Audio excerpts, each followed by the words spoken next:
नमस्ते, Vande Mataram. Revolution India channel पर आप सबका हार्दिक स्वागत, अभिनंदन। दर्शकों, जैसे कि हर बार मैं एक वायदा करता हूँ, किसी ना किसी ऐसी खास शख्सियत से मुलाकात कराऊंगा और आज के हमारे खास मेहमान जींद विधानसभा के वरिष्ठ कांग्रेसी नेता महावीर कंप्यूटर जी।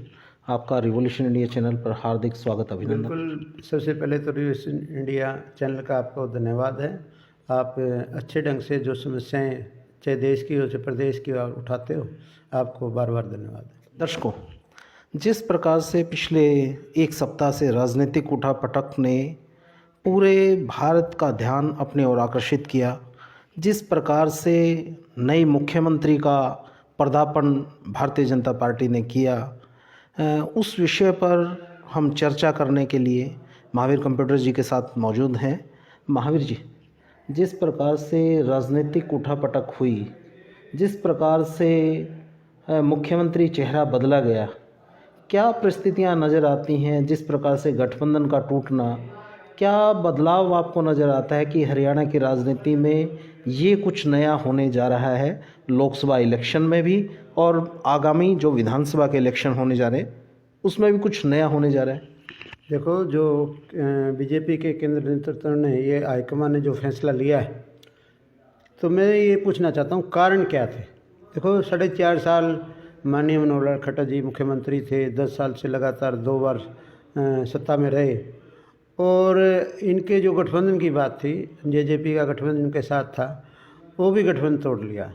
मैं ये कहना चाहता हूँ, आप चुनाव पिच तैयार होगी, 4.5 साल या मुख्यमंत्री के 10 साल के कार्यकाल की बात सही तो हम वोट मांगेंगे। फिर आप उनके काम में अगर कोई कमी नज़र आई तो काम में कारण भी नहीं बता रहे। भाई, उन्होंने ऐसा क्या किया खट्टर साहब ने जो बदलने की नौबत आई? क्या बेरोजगारी की गंभीर समस्या थी, या कानूनी व्यवस्था ठप थी, या प्रदेश का विकास नहीं हो रहा था, या जन कल्याणकारी योजनाएं लागू नहीं हो रही थी? एक बार बीजेपी ये तो बताए, भाई ये बिल्कुल फेलियर सरकार है।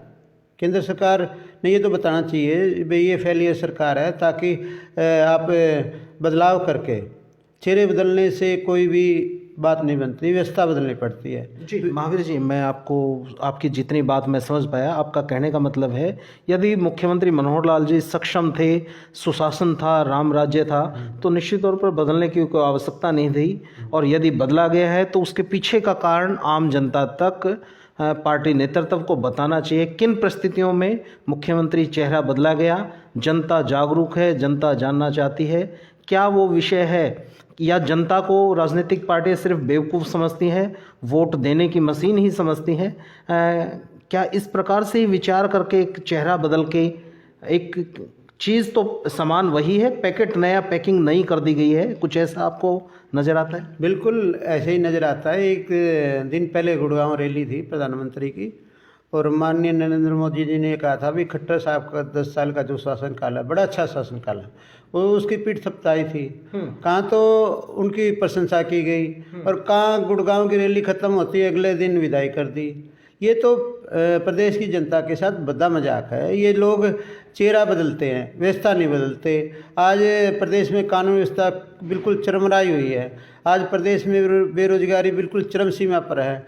आज प्रदेश की जनता इनकी नीतियों से कर्जदार हो गई। आप देख रहे हो, इन्होंने बजट पास किया, कितना बड़ा कर्जा लेके बैठे हैं। जब एक बताओ, कर्जा लेने की बात क्या थी, जब प्रदेश में कोई बिजली व्यवस्था इन्होंने बनाई नहीं, कोई बिजली के प्लांट लगाए नहीं, कोई इन्होंने यूनिवर्सिटी बनाई नहीं, शिक्षा क्षेत्र में कोई काम किया नहीं, कोई कॉलेज का निर्माण किया नहीं, कोई अच्छी सड़कों का निर्माण नहीं किया। फिर ये इतना कर्ज क्यों? और जब केंद्र सरकार ने अगर खट्टर सरकार को फेलियर मान ही लिया, उसकी वजह से बदला है, तो वोट मांगने का अधिकार क्या है? सत्ता में रहने का अधिकार क्या है? देखो, ये जनता को बेवकूफ़ बनाने की बात है। जात पात की हमेशा राजनीति करते हैं। मैं तो हमेशा कहता हूँ, ये जात पात को ऊपर रख के और धर्म की लड़ाई लड़ा के, जहर घोल के, लोगों को बांट कर ये राजनीति करते हैं। जैसे अंग्रेज कराया करते हैं, फूट डालो राज करो, वो इनकी नीति है। इनकी मुद्दों की कोई लड़ाई नहीं। आज 2 लाख युवा नौकरी के लिए जा रहे हैं, सरकारी पद खाली हैं, उनको क्यों नहीं नौकरी देते? आज प्रदेश में कानून व्यवस्था चरम सीमा पर है। रोज़ हत्या, फिरौती, मर्डर की घटनाएं घट रही हैं। सरेआम अपराधी घूम रहे हैं, उनके कोई लगाम नहीं। एक तरफ तो हमारे अनिल विज गृह मंत्री थे, वो कहते थे भाई मैं तो गब्बर हूँ, सबका इलाज कर दूँगा। कहाँ गया इलाज? रोज़ घटनाएं हो रही हैं, रोज़ सरेआम गोलियाँ चल रही हैं। अब तो गृह मंत्री के पद से इस्तीफा दे चुके हैं, अब तो कोई नई व्यवस्था आने वाली है, उस व्यवस्था को ये सुधारने कई के बार लिए। कहते थे कांग्रेस पार्टी पर आरोप प्रत्यारोप लगाया करते, वे कांग्रेस पार्टी में फूट है, सारे मुख्यमंत्री बनना चाहते हैं। अब मैं पूछना था अनिल विज जी मुख्यमंत्री की जो उनकी मंशा थी, और ये फूट नहीं नज़र आती। और भी कई चेहरे ऐसे थे बीजेपी के मुख्यमंत्री बनना चाहते थे, तो ये फूट नहीं नज़र आती। बीजेपी में बहुत सारी फूट है और इनके बिल्कुल मतभेद हैं, इनके कभी विचार नहीं मिलते। अनिल विज जी बिल्कुल रुष्ट हैं, और देखे होगा आपने वो विधायक दल की मीटिंग को छोड़ के चले गए, तो ये उनको नज़र नहीं आता। ये बस जो आरोप प्रत्यारोप जो तंज कसते हैं कांग्रेस पार्टी पे, ये तंज कस के अखबारों की सुर्खियों में रहना चाहते हैं और जात पात की लड़ाई लड़के आज पूरे प्रदेश की जनता को भ्रमित कर दिया। इनको बेवकूफ़ समझ लिया प्रदेश की जनता। महावीर जी, दुष्यंत जी ने भी इसार जो उनके पिताजी के जन्मदिवस पर जो उन्होंने बड़ी एक जनसभा रखी, उसमें उन्होंने कहा कि हम पहले 2 लोकसभा सीटों के लिए हमारा आपस में बात चली, लेकिन वो सिरे नहीं चढ़ी। पेंशन है 5100 रुपये कर दी जाए। ये क्या जनता को भ्रमित करने का एक प्रयास किया जा रहा है? यदि जनता से ही उनके हितों का सरोकार होता तो 5100 तो वो अपने समय रहते उसको 5100 करा लेते। जब 2 लोकसभा सीटें नहीं मिली तो मतलब तब वो 5100 का पत्ता डाल के और जनता से संपत्ति संवेदनाएं लेना चाहते हैं कि हम जनता के हित के लिए हैं, कि जनता बेवकूफ़ नज़र आती है इनको। बिल्कुल वेद प्रकाश जी, मैं आपको बताना चाहता हूँ, इनका जो गठबंधन हुआ था, प्रेस मीडिया में एक बात आई थी, हमने 5100 पेंशन जो वृद्धा पेंशन है, बुढ़ापा पेंशन है, उसके लिए हमने किया। एक ही मुद्दा था इनका, और कोई मुद्दा नहीं था। जब इन्होंने इस कंडीशन में गठबंधन कर लिया, फिर 5100 पेंशन क्यों नहीं 4.5 साल शासन में रहे? ये तो लोगों को बेवकूफ़ बनाने की बात है। ये जो गठबंधन था ठगबंधन था, लूट का गठबंधन था, और भ्रष्टाचार इतना चरम सीमा पर है। मुख्यमंत्री बार बार कहते हैं भी ईमानदार मुख्यमंत्री, मैं मानता हूँ खट्टर साहब ईमानदार है, लेकिन उनका टोल तो देखो ना, अली बाबा चाड़ी चौर, सारे मंत्रियों घोटाले, चाहे इसमें दान घोटाला था, चाहे शराब घोटाला था, चाहे रजिस्ट्री घोटाला था, ये नया एक उसमें 100 करोड़ रुपये का घोटाला हुआ। तो हर समय इनके जो नौकरशाह थे उनके घर करोड़ करोड़ रुपये पाए गए, नौकरी लेने में लिप्त पाए गए।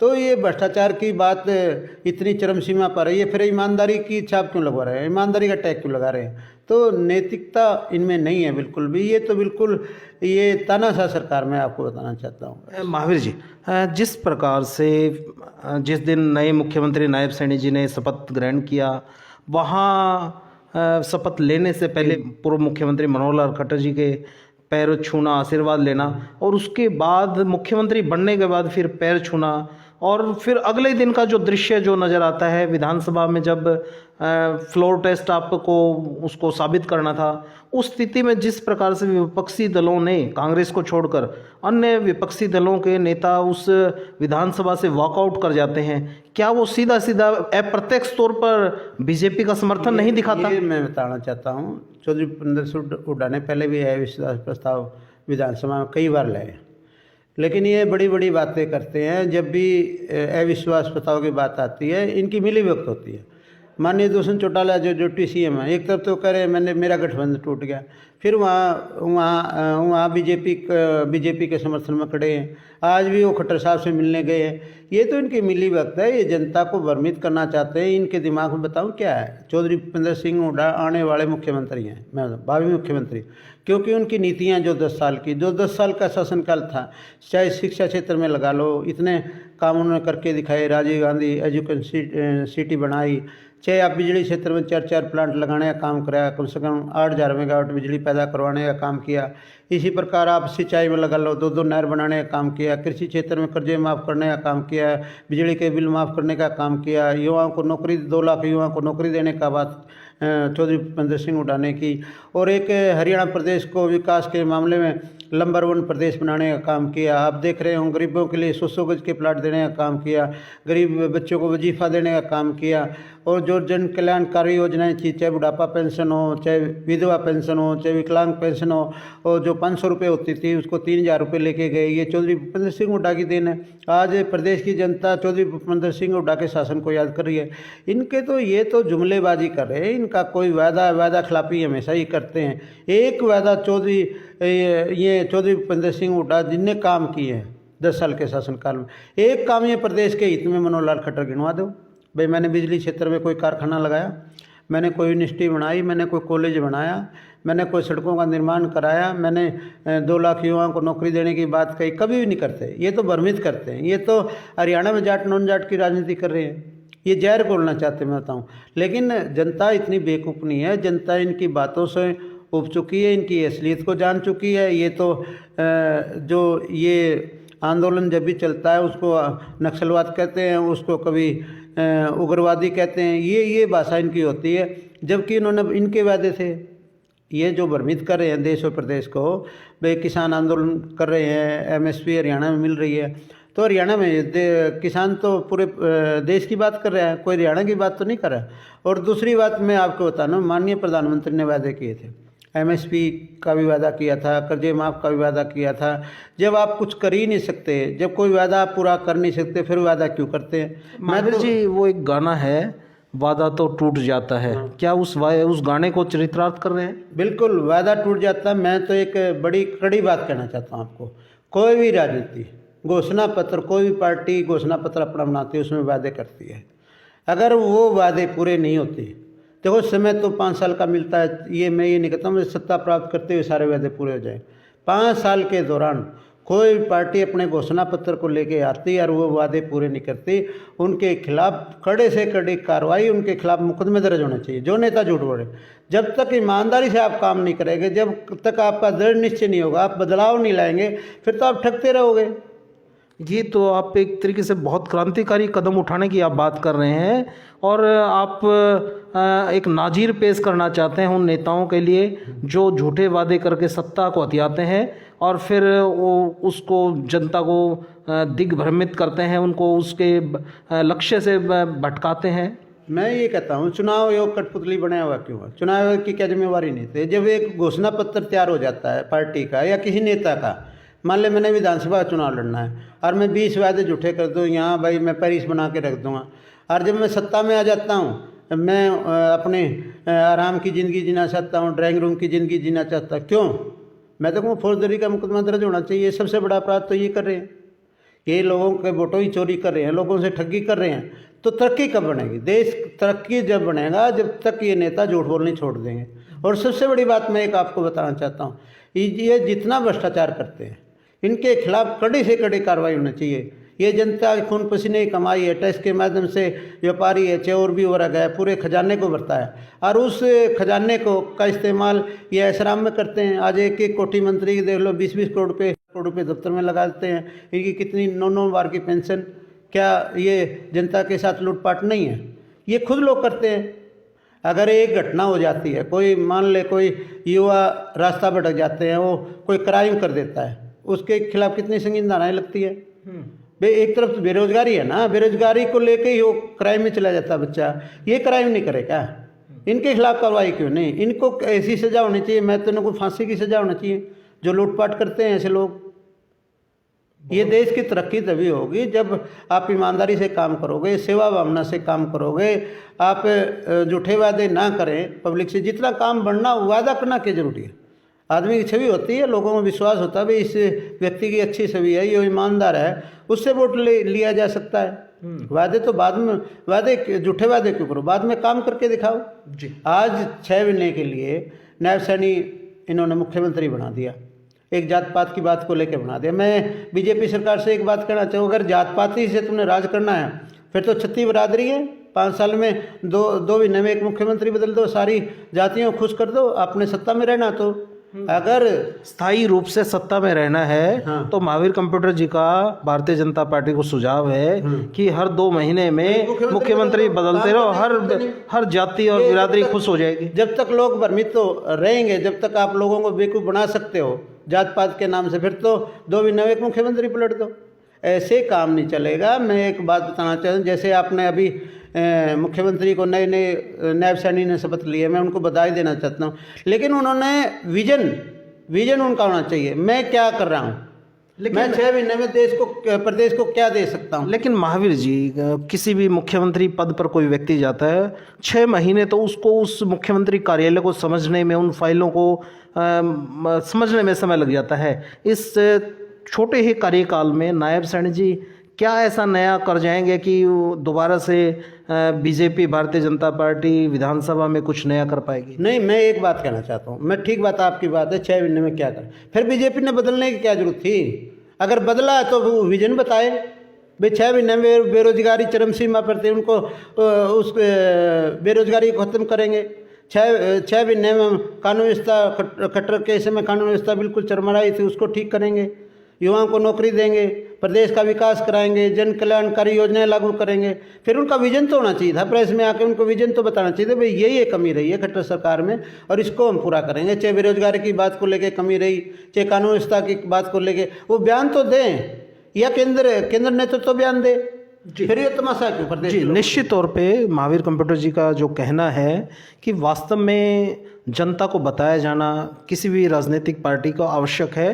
किन कारणों की वजह से आपने जो सत्ता परिवर्तन किया है, समझौता जो आपने गठबंधन को तोड़ना पड़ा, आपको किन परिस्थितियों में आपको मुख्यमंत्री चेहरा बदलना पड़ा, ये जनता तक पहुंचनी चाहिए बातें। महावीर जी, लोकसभा इलेक्शन की कुछ ही दिनों में घोषणा होने जा रही है, आचार संहिता लग जाएगी। बीजेपी ने तो BCB का कार्ड खेल दिया। अब कांग्रेस पार्टी BCA के किसी उम्मीदवार को कहीं 10 की 10 लोकसभा में से कहीं कोई प्रतिनिधित्व दे पाएगी? जिस प्रकार से BCA में 85 से अधिक जातियां उसमें शामिल हैं और उनका नेतृत्व भी परसेंटेज में ज़्यादा है, कुछ ऐसा परसेंटेज है। तो उस स्थिति में क्या कांग्रेस पार्टी, क्योंकि BCA भी सोनीपत, हिसार और रोहतक लोकसभा में दावेदारी ठोकता आया है, क्या बतौर कांग्रेस के वरिष्ठ नेता क्या आपको उन लोगों की मांग जायज़ लगती है? क्या उन लोगों को भी, उन 85 से अधिक जातियों के लोगों को भी सत्ता में मौका मिलना चाहिए? बिल्कुल मौका मिलना चाहिए, मैं तो इस बात के हक में हूँ। लेकिन इस बात के हक में भी कौन ही एक बिल्कुल ऐन वो व्यक्ति को हम जाति के नाम से उसको किसी सत्ता में बिठाया जाए, उसका अनुभव तो होना चाहिए। ये जो देश जो जा रहा है, मैं बार ये जात पात के हिसाब से देश जो दिशा और दशा बदलने की ये जो कोशिश कर रहे हैं, जात पात का जहर घोल के, ये नहीं घोलना चाहिए। उसकी क्वालिटी दे, डॉक्टर अम्बेडकर थे, बताओ उसमें क्वालिटी थी, उसकी जात पात की कोई बात नहीं, उन्होंने संविधान बना। ऐसी मूर्ति देखने की जरूरत है। सत्ता की दिशा को बदलने की जरूरत नहीं। सत्ता की दिशा ये होती है भी हमारा देश और प्रदेश तरक्की कैसे करेगा। क्या हम भावी लोकसभा में चरित्रवान सांसदों को एंट्री कराएं, जो ईमानदार हो, चरित्रवान हो, जिसके चरित्र पर कोई दाग ना हो? ऐसे हम MP को, मैं तो ये कह रहा हूँ, अगर राजनीति में शुद्धता लानी है तो कभी तो समय आता है, हर चीज़ का समय आता है। बतेरी होली, जात पात की बात होली, सारी बात होली, वोट ठगने की बात होली, लूटपाट की बात होली, सारी बात होली। लेकिन अभी जो ट्रैक राजनीति का बनना चाहिए, मेरा ये कहना है, बिल्कुल साफ सुथरी के नेता को आगे आना चाहिए, जिसका अनुभव उसको आगे आना चाहिए। जात पात को देख के आगे मत लेना चाहिए। जात पात की बात पर अगर चलोगे तो सत्ता परिवर्तन तो हो सकता है, लेकिन देश और प्रदेश की तरक्की नहीं हो सकती। हिस्सेदारी सबकी होनी चाहिए, लेकिन उसमें ये देखना चाहिए भाई ये इसका तजर्बा है, ये इसका अनुभव है, इसमें ईमानदारी है, उसके सारे करियर को देख के सत्ता में उसको आगे लेना चाहिए, उसमें कोई भेदभाव नहीं होना चाहिए। चलिए महावीर जी, आपने अपना कीमती समय दिया, उसके लिए आपका हृदय से बहुत बहुत आभार। और दर्शकों को इसी सोच और इसी विचार के साथ छोड़े चलता हूँ। कुछ दिनों में ही, आज और कल में ही लोकसभा चुनाव की घोषणा करने जा रहा है इलेक्शन कमीशन, और उसके बाद आचार संहिता लग जाएगी। अनेकों प्रत्याशी लोकसभा के इस जंग में अपने अपनी दावेदारी ठोकेंगे। अब जनता को निर्णय लेना है, क्या आप किसी बहकावे में आएंगे या जनता के हितों के बारे में आप चर्चा करते हुए देश को नई मुकाम तक पहुंचाने का प्रयास करेंगे, या आप कोई चरित्रहीन सांसद को आप लोकसभा में भेजकर अपने प्रदेश की, अपने इलाके की छवि को धूमिल करने जा रहे हैं। ये विचारणीय विषय आपका है। महावीर जी कुछ कहना चाह रहे हैं? जी महावीर जी। मैं ये कहना चाहता हूँ, आगामी लोकसभा चुनाव है, हरियाणा की परिस्थिति आपने पता है। जो ये जो जुमलेबाजी करें बीजेपी पार्टी के लोग, आप देख रहे हो वादे खिलाफी खूब होती है, लेकिन ये अब की बार जुमलेबाजी चलने वाली नहीं। कांग्रेस पार्टी अभी लोकसभा चुनाव में ज़्यादा से ज़्यादा प्रत्याशी के जीतेंगे, क्योंकि कांग्रेस पार्टी का कुर्बानियों का इतिहास रहा है। कांग्रेस पार्टी हमेशा गरीब और छत्ती बरादरी की पार्टी हुई है और ये जात पात की कभी बात नहीं करती। ये संविधान को बताना चाहती है, देश के लोकतंत्र को बताना चाहती है। अब जो सरकारी मशीनरी का दुरुपयोग हो रहा है, आप देख रहे हो हर जगह विपक्ष के पीछे ईडी सीबीआई ये लगा दी। ये नहीं होना चाहिए। चुनाव आयोग भी इनकी कठपुतली बन गया, कोर्ट के फैसले भी इनके अनुसार होते हैं। फिर भी बताओ, फिर क्या रह गया देश में कुछ बचा ही नहीं।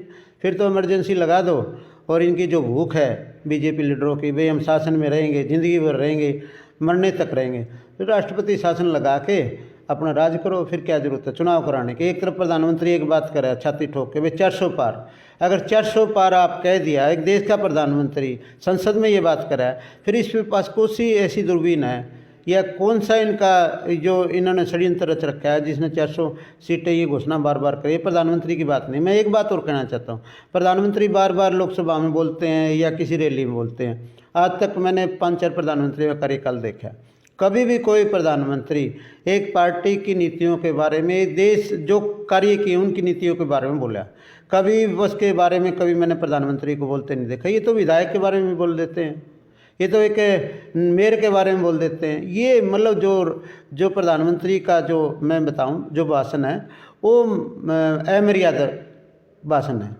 वो बिल्कुल आप प्रधानमंत्री की छवि को खराब करता है, वो प्रधानमंत्री की गरिमा को ख़त्म कर देता है। प्रधानमंत्री होता है, सबका प्रधानमंत्री, देश का प्रधानमंत्री। अगर वो करे, विदेशों तक उनके भाषण जाते हैं, अगर वो किसी नेता के खिलाफ बोले या विपक्ष के नेता के खिलाफ बोले। एक तरफ तो हमारे प्रधानमंत्री मध्य प्रदेश में एक बहुत बड़ी रैली थी, कहते थे अजीत पवार जी ने 70,000 करोड़ रुपये का घोटाला किया और इसको हम देख के छोड़ देंगे। ये सारे घोटाले, इनके जितने रुपये कमाए हैं सबके रुपये निकाल लूँगा, ये काला धन निकाल लूँगा, और अगले दिन उसको वित्त मंत्री बना देते, खजाने की चाबी देते हैं। ऐसे तो कई उदाहरण हैं। एक ये कह रहे हैं भाई बीजेपी रहेगी कहाँ? अमित शाह मोदी हैं, सारे कांग्रेसी इन्होंने मिला लिए। पहले तो इनका नारा था कांग्रेस मुक्त करने का, अब नारा है विपक्ष मुक्त करने का, अगला नारा है लोकतंत्र खत्म करने का। ये तो सत्ता पे कब्जा करना चाहते हैं। चलिए महावीर जी, मोदी जी ने तो कहा कि ये वो 400 पार है। महावीर कंप्यूटर जी भी तो बता सकते हैं हरियाणा से लोकसभा 10 लोकसभा में से कितनी लोकसभा सीटें कांग्रेस पार्टी मैं एक बात कहना चाहता हूँ, प्रधानमंत्री की ज़मीन खिसी हुई है, बीजेपी सरकार की ज़मीन खिसी हुई है। जब ये नतमस्तक हो रहे हैं, छोटे छोटे दल कह रहे हैं हमारे पास 38 गठबंधन है, 38 गठबंधन, कितनी बड़ी बात। प्रधानमंत्री ने कहा मैं अकेला ही तेरा। जब एक बताओ, जब ये उत्तर प्रदेश में जा रहे हैं जयंत चौधरी के पीछे पड़ रहे हैं गठबंधन के लिए, गठबंधन करो, उसको सीबीआई का डर, ईडी का डर। ये बिहार में आते हैं उसके पीछे, नीतीश के पीछे पड़ जाते हैं। और भी अन्य दलों, और हमारे चिराग पासवान जी हैं, उसके मिन्नतें करने लग रहे हैं भाई तू गठबंधन कर। जब प्रधानमंत्री ने कहा मैं 400 पार करके दिखा दूंगा, फिर ये छोटे छोटे दलों के साथ जब जोर जबरदस्ती ईडी के बहसे या सीबीआई के बहसे इनको डरा के अपने पाले में ले जा रहे हैं, कांग्रेसियों को ले जा रहे हैं अपने पाले में, फिर जरूरत क्या है? तो महावीर जी तो नहीं डरते ईडी से, सीबीआई से, किसी और सरकार की एजेंसियों से। तो मेरा सीधा प्रश्न महावीर जी ये था कि कांग्रेस कितने पार होगी? बीजेपी तो 400 पार बोलती है। आप वरिष्ठ नेता हैं कांग्रेस के, जींद में आपका वर्चस्व है, आपका जाना माना नाम है। कांग्रेस कितने पार होगी? उस प्रश्न का सीधा हाँ जवाब दे दीजिए। कांग्रेस बिल्कुल मैं बताऊं कम से कम 250 सीट तो कांग्रेस पार्टी की आ रही है गठबंधन से अलग जी। ये जो सत्ता आएगी आप देखना, चमकदार परिणाम निकलेंगे, चौंकाने वाले परिणाम निकलेंगे। चलिए महावीर जी, आपने कीमती समय दिया, उसके लिए आपका हृदय से बहुत बहुत आभार। और दर्शकों को इसी सोच और इसी विचार के साथ छोड़े चलता हूँ। निश्चित तौर पर अब जनता का समय है। जो रात्रि में 2 रुपये पेट्रोल के दाम कम हो जाना, वो एक जनता को सोचने पर, विचार करने पर एक विषय है कि पूरे 10 साल में आपने कितना पेट्रोल, डीजल और गैस के दामों को कितना आपने घटाया और कितनी बार आपने बढ़ाया है, कितनी लोगों की जेब पर इसका असर पड़ा है। इसका जवाब जनता अपने वोट की चोट से दे सकती है। जनता जागरूक हो, समझे, ईमानदार और अच्छी छवि के व्यक्ति को, उम्मीदवार को आप लोकसभा में भेजिए, ताकि हम भारत के एक अच्छे लोकतंत्र का स्वरूप देख पाएँ और जिससे भारत को पुनः से विश्व गुरु की श्रेणी में ला सकें। देखते रहिए रिवॉल्यूशन इंडिया।